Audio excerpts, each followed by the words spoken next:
ई प्यार में कैसा जुदाई भइल, ई प्यार में कैसा जुदाई भइल। दूर हमारो से हमर पर छाई भइल, दूर हमारो से हमर पर छाई भइल।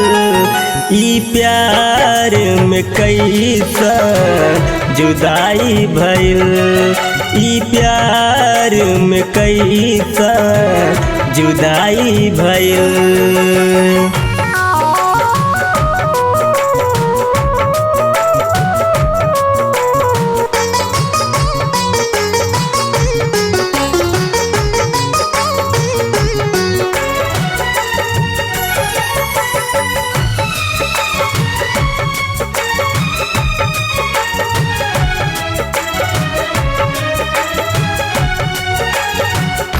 बूझे न पावे केहू दिल के दर्दिया, के करा से कहीं अपने दिलवा के हलिया। बोझ मुझे मेरी ही जिंदगी लगने लगी, इधर मेरी अर्थी उधर उनकी डोली सजने लगी।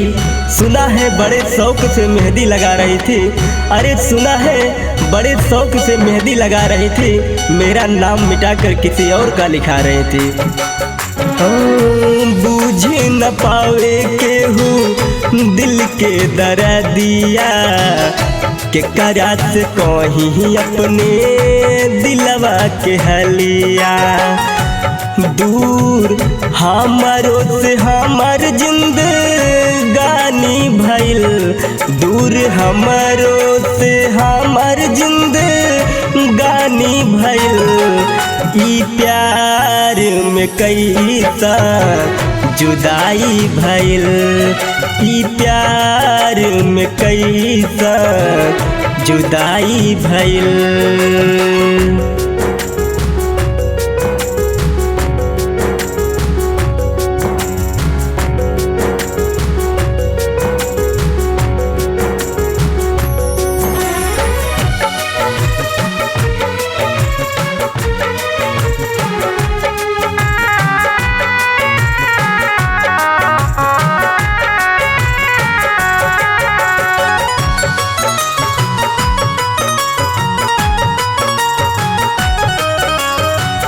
कपिल पारबेत दुख अब ना सहाई, कितना बा प्यार बबलू कैसे दिखाई।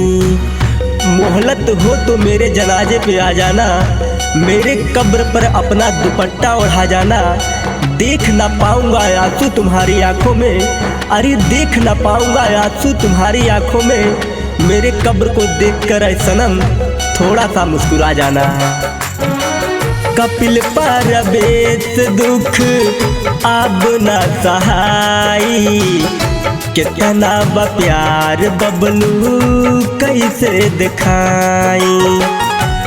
हमरा साथ में यार बेवफाई भइल, हमरा साथ में यार बेवफाई भइल।